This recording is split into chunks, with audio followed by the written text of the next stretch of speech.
अगर आप police station जाकर एफआईआर दर्ज करवाते हैं पर पुलिस अगर उस एफआईआर को दर्ज नहीं करती तो क्या करना चाहिए और कैसे उस पुलिस ऑफिसर पर एक्शन ली जा सकती है और साथ ही साथ कैसे उस एफआईआर को भी दर्ज किया जा सकता है।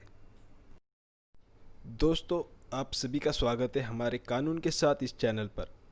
इंटरेस्टिंग इन्फॉर्मेशन के लिए जुड़े रहिए हमारे साथ इस चैनल पर। अगर आपने अभी तक हमारा यूट्यूब चैनल सब्सक्राइब नहीं किया है तो अभी कर लीजिए। दोस्तों, आपको कोई भी इन्फॉर्मेशन चाहिए हो तो कमेंट बॉक्स में लिख दें, हम ज़रूर उस पर वीडियो बनाएंगे। देखिए, एफआईआर दर्ज कराने से पहले कुछ बातों का हमेशा ख्याल रखना चाहिए।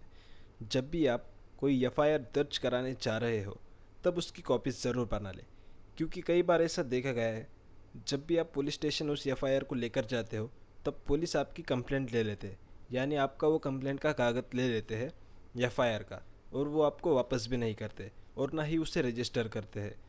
तो अक्सर क्या होता है कि आप उन्हें कागज़ दे देते हो, उन पर भरोसा करते हो, पर वो कागज़ आपको वापस भी नहीं देते और ना ही उस पर रिसीव्ड स्टैम्प देते हैं। तो अक्सर हमें पता भी नहीं चलता कि कंप्लेंट रजिस्टर की है या नहीं। तो हमेशा याद रखें, जब भी आप एफआईआर दर्ज करवाने जा रहे हो तब उसकी सॉफ्ट कॉपी ज़रूर बना लें। अब बात करते हैं मेन मुद्दे की, झूठी एफआईआर से कैसे बचे। देखिए, झूठी एफआईआर को लेके 4 कंडीशन बनते हैं। नंबर 1, पुलिस स्टेशन में कोई अगर आपका एफआईआर ही न ले। नंबर 2, आपके नाम पर अगर कोई झूठा एफआईआर लिख दे। नंबर 3, मान लो अगर आपकी कहीं नौकरी लगने वाली है, या आप स्टूडेंट है, या आपकी कहीं हाल ही में कहीं आपकी नौकरी लगने वाली है, तो उससे आपकी नौकरी पर क्या असर गिरेगा, क्या आपकी नौकरी लगेगी या नहीं। नंबर 4, मान लो अगर आप ऑलरेडी किसी नौकरी में हो या किसी सरकारी खाते में हो तो आपकी नौकरी रहेगी या आप सस्पेंड कर दिए जाओगे। चलिए पहले कंडीशन के बारे में बात करते हैं कि मान लो अगर आप पुलिस स्टेशन जाते हैं और आपकी पुलिस वाले एफआईआर ही ना लिखते, तो देखिए हम आपको दो तरीके में समझाने की कोशिश करते हैं। पहली कंडीशन, अगर आपका छोटा मोटा हादसा हो गया है, यानी आपको किसी ने तमाचा मार दिया है या गाली गलौज कर दी है, ऐसा छोटा मोटा अपराध है और आप पुलिस स्टेशन गए और आपकी पुलिस वालों ने एफआईआर नहीं ली, तो उस टाइम आपको क्या करना चाहिए। तो देखिए, उस टाइम अगर आप किसी छोटे मोटे वकील को भी लेकर जाते हैं तो पुलिस वाले आपकी एफआईआर लिख लेंगे। या फिर आप अगर उनसे इतना भी कह पाते हैं कि if you not return my FIR then I will take legal action against you by honourable High Court under the section 166A, तो आपकी इतनी अंग्रेज़ी सुनकर वो वही खुश हो जाएंगे और आपकी वो एफआईआर लिख लेंगे। और दूसरी कंडीशन में आपको अच्छे से समझाने की कोशिश करते हैं कि मान लो आपके साथ गंभीर अपराध हुआ है, यानी आपके साथ कहीं मारा मारी हुई है, किसी ने हथौड़े से मार दिया, हाथ पैर तोड़ दिया, गोली चला दी, तो ऐसे समय आपको क्या करना चाहिए। इतना सब कुछ हो गया है फिर भी पुलिस वाले आपकी एफआईआर नहीं ले रहे, तो आपको क्या करना चाहिए। आपको हमने शुरू में बताया, जब भी आप पुलिस स्टेशन जाओगे किसी एफआईआर को लेके तो आपके पास उसकी फ़ोटोकॉपी होनी चाहिए। पर ये क्यों होनी चाहिए, तो चलिए आपको ये पूरी बात और अच्छे से समझाते हैं कि मान लो आपके साथ गंभीर अपराध हो गया, आप गए पुलिस स्टेशन, आपने पुलिस के पास एफआईआर दर्ज कराई पर पुलिस वालों ने आपकी एफआईआर दर्ज ही नहीं की। तो ऐसे में आपको ज़रूरत गिरेगी किसी वकील की। आप जाओगे वकील के पास, वकील आपको पूछेगा, भाई आपने जो पुलिस स्टेशन में एफआईआर दी उसकी कॉपी दो। आपके पास उस टाइम वो होगी नहीं, और ना ही पुलिस वाले आपको उस टाइम पुलिस स्टेशन से कोई रिसीव्ड स्टैम्प देते हैं। तो आप ज़ुबानी बोल दोगे कि भाई मैंने उस रिपोर्ट में यानी उस एफआईआर में ऐसा ऐसा कंटेंट लिखा था, तो उसी आपकी ज़ुबानी पे वकील जो है एक रिपोर्ट तैयार करेगा और उसे कोर्ट में पेश करेगा। तो उस टाइम क्या होगा कि आप वहाँ पे हो सकता है कंट्रडिक्शन का शिकार हो सकते हो और आगे ये चीज़ आपकी विपरीत भी जा सकती है। तो इसलिए हमेशा याद रखें, जब भी आप पुलिस स्टेशन जाओगे किसी एफआईआर को लेके तो उसकी फ़ोटोकॉपी ज़रूर बना लें, ताकि आपको आगे उसकी दिक्कत ना आए। मान लो अब आपके पास वो एफआईआर की कॉपी है, आप गए वकील के पास, आपने वकील को बोला मैं एफआईआर कराने पुलिस स्टेशन गया था और उन्होंने मेरी एफआईआर को दबा दिया, उन्होंने मेरी एफआईआर ही नहीं ली। तो ऐसे में क्या होता है कि एसपी को जो है एक एप्लीकेशन तैयार की जाती है, उसमें आपकी एफआईआर में जो कंटेंट होता है उसी के बेस पे एक रिक्वेस्ट तैयार की जाती है कि फला फला थाने को निर्देश किया जा रहा है कि एफआईआर लेने के आदेश दिए जाए। लेकिन एसपी जो है इस पे आदेश कर सकता है, और उन्होंने अगर आदेश कर दिए तो तुरंत वहीं पे आपकी एफआईआर दर्ज हो जाती है।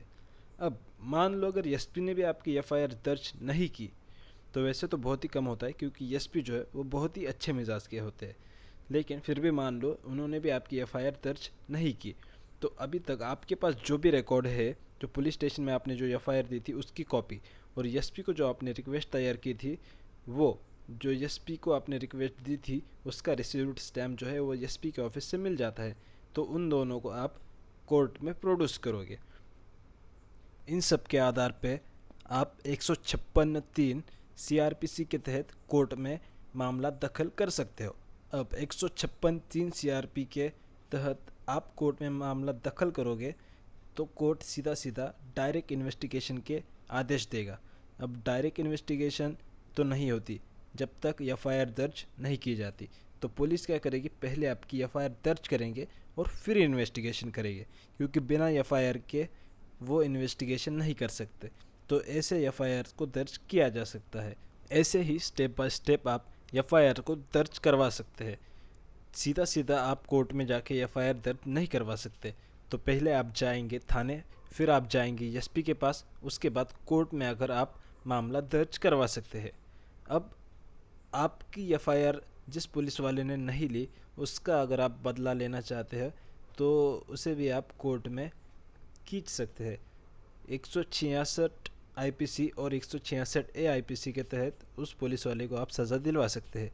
166 आईपीसी के तहत उस पुलिस वाले को 1 साल तक की सज़ा मिलने का प्रावधान है, और 166 ए आईपीसी के तहत 2 साल की सज़ा मिलने तक का प्रावधान है। उम्मीद करते हैं कि आप पहली कंडीशन के बारे में समझ गए होंगे कि पुलिस स्टेशन में अगर पुलिस वाले आपकी एफआईआर नहीं लेते तो आपको उनसे कैसे लड़ना है। अब बात करते हैं दूसरी कंडीशन के बारे में। अगर आपके नाम पे कोई झूठा एफआईआर लिख दे तो उससे आपको कैसे लड़ना है या कैसे आपको उससे बाहर निकलना है। अब मान लो किसी व्यक्ति के साथ गंभीर अपराध हुआ है, यानी किसी ने उसे मारा है, पीटा है, उसके सर में रॉड डाल दिया, हाथ पैर तोड़ दिए, इस टाइप का कुछ हुआ है, और उस व्यक्ति ने उस टाइम में आसपास खड़े जितने भी लोग थे उन सभी का नाम डाल दिया, उसमें आप भी थे। तो आपने वो सब नहीं किया, लेकिन फिर भी वो आपका नाम बता रहा है। लेकिन अब जो है अपराध जो है वो गंभीर है। तो गंभीर अपराध में क्या होता है, पुलिस बिना वारंट के क्रिमिनल्स को अरेस्ट करती है।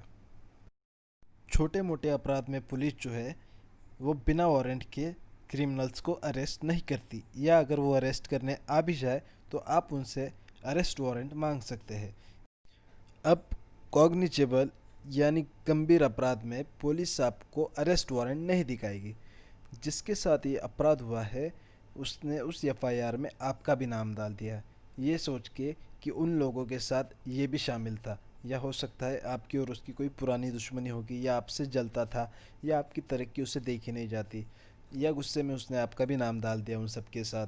तो आपको पता है कि ये झूठी एफआईआर है, पर उसके साथ जो अपराध हुआ उसमें आपका भी नाम है, पर पुलिस आपको उस टाइम अरेस्ट करने से पहले ये नहीं पूछेगी कि तू था या नहीं था। वो सीधा सीधा आप जहाँ दिखोगे वहाँ आपको उठा के लेके जाएगी।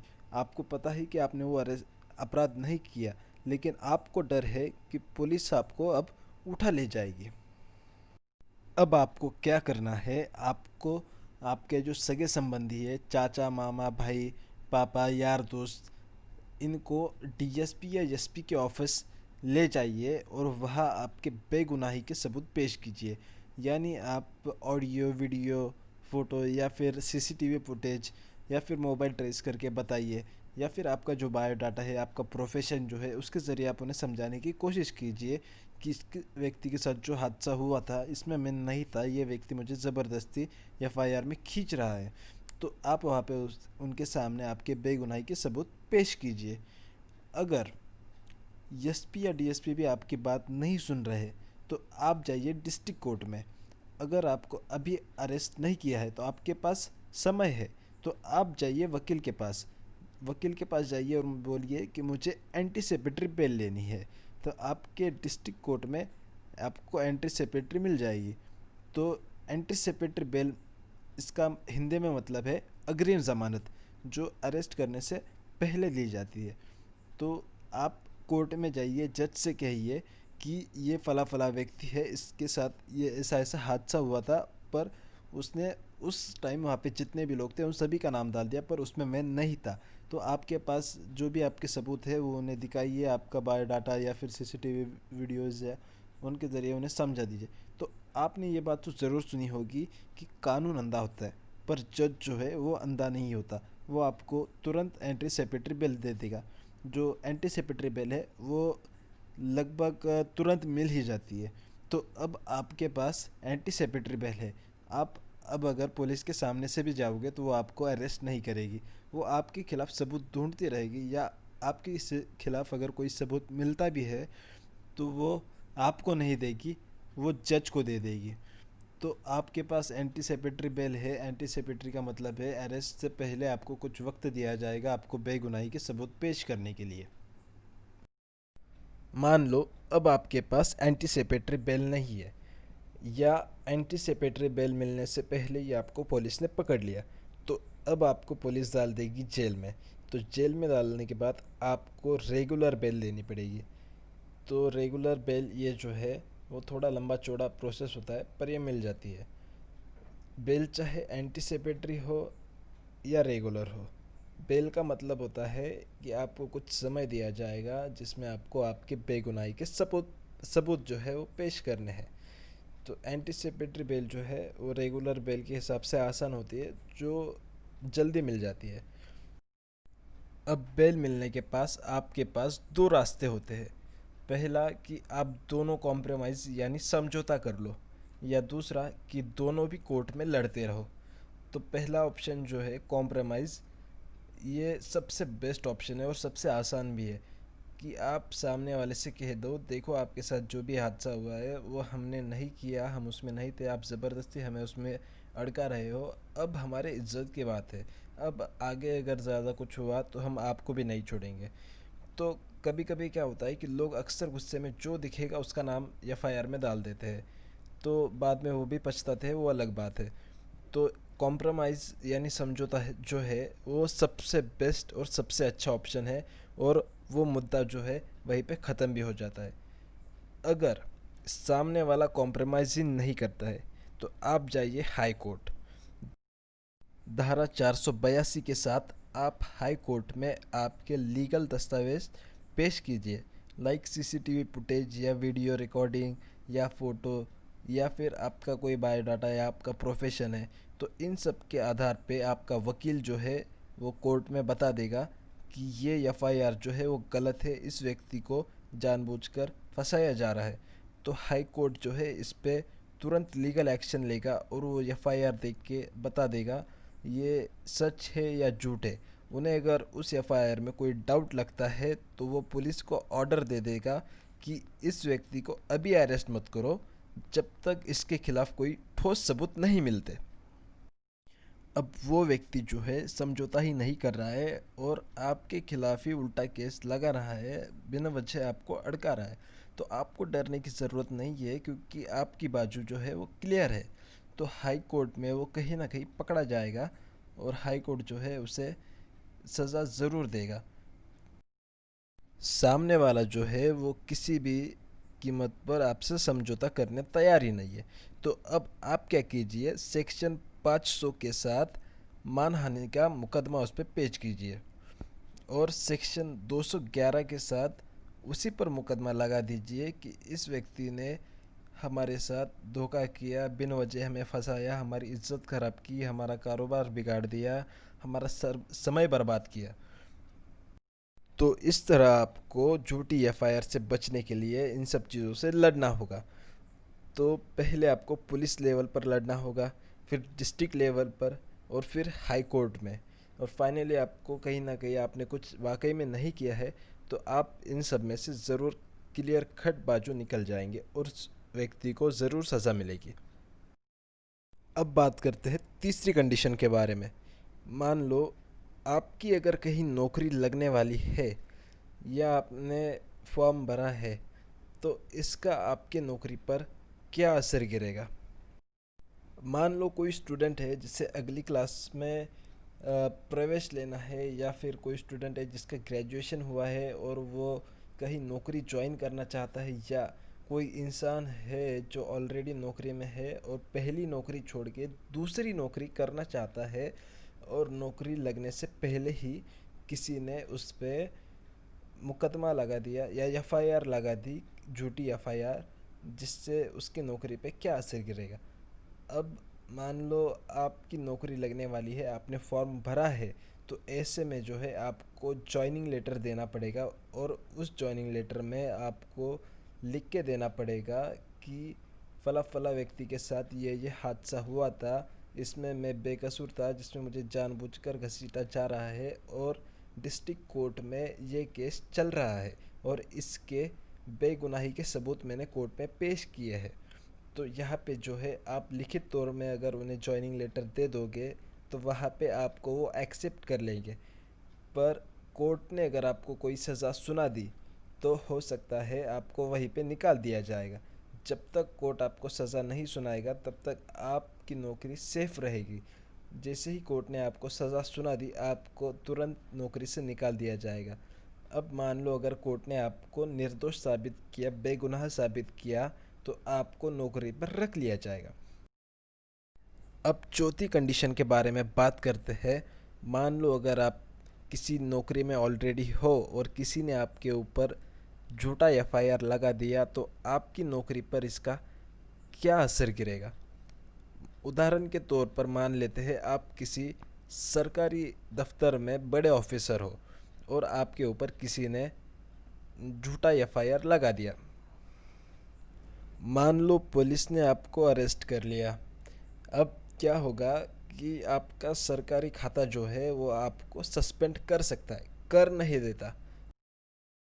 उदाहरण के तौर पे आपको समझाते हैं कि पुलिस ने आपको अरेस्ट कर लिया, आप बेल के यानी ज़मानत के तौर पे बाहर आ गए, आप कहीं बाहर जा रहे हो, आपको कोई लोग मिलते हैं और आपकी उनके साथ जान पहचान है, तो वो लोग आपको इज्जत देंगे। और वहीं पे अगर कुछ लोग आते हैं और बोलते हैं कि ये तो अपराधी है, इसने ऐसा ऐसा कांड किया है, तो आपके पास जो आपकी जान पहचान वाले लोग हैं, उन्हें तो ये मालूम नहीं है कि इसने किया है या नहीं, या फिर आपने हकीकत में जो है वो कांड नहीं किया, लेकिन फिर भी जो है किसी ने झूठा एफआईआर आपके ऊपर लगाया। तो उस समय आप आपके पद का दुरुपयोग ना करो, इसलिए आपका सरकारी खाता जो है वो आपको सस्पेंड कर सकता है, कर नहीं देता। अब इसके थोड़े आगे की अगर बात करें, तो कोर्ट ने अगर आपको सज़ा सुना दी तो आपकी नौकरी ख़त्म, लेकिन अभी भी पूरी तरह से ख़त्म नहीं होती, क्योंकि अगर आपकी जान पहचान है कहीं, आपने अगर हाई कोर्ट में अपील कर दिया, तो आपकी नौकरी सस्पेंड में रहेगी। सस्पेंड से हो सकता है आप निर्दोष पाए गए तो आप वापस नौकरी में आ सकते हैं, लेकिन सुप्रीम कोर्ट ने अगर आपको दोषी करार दिया, तो आपकी नौकरी चली गई, फिर आपकी नौकरी 100% चली जाएगी। यानी जब तक आप अपील में रहेंगे तब तक आपकी नौकरी बची रहेगी। दोस्तों, उम्मीद करते हैं आपको झूठी एफआईआर से बचने के चारों कंडीशन समझ में आ गए होंगे। अगर आपको कोई भी डाउट है तो आप कमेंट सेक्शंस में लिख दें, हम आपको और भी अच्छे से समझाने की कोशिश करेंगे। और आपको अगर कोई अदर इन्फॉर्मेशन भी चाहिए तो आप कमेंट बॉक्स में लिख दें, हम उसके ऊपर नया वीडियो ज़रूर बनाएंगे। आज की ये वीडियो आपको पसंद आई हो तो इसे ज़्यादा से ज़्यादा लाइक और शेयर करें। साथ ही साथ ऐसी इंटरेस्टिंग वीडियोस देखने के लिए अभी सब्सक्राइब कीजिए हमारे यूट्यूब चैनल, और बेल आइकन पर क्लिक करना ना भूलें, ताकि हमारी नई नई वीडियोस के अपडेट आपको मिलते रहे। फ़िलहाल आज के लिए इतना ही। अब हमें दीजिए इजाज़त। जल्द ही मुलाकात होगी ऐसे ही नए इंटरेस्टिंग वीडियो के साथ। पूरा वीडियो देखने के लिए आप सभी का बहुत बहुत धन्यवाद। जय हिंद, जय महाराष्ट्र।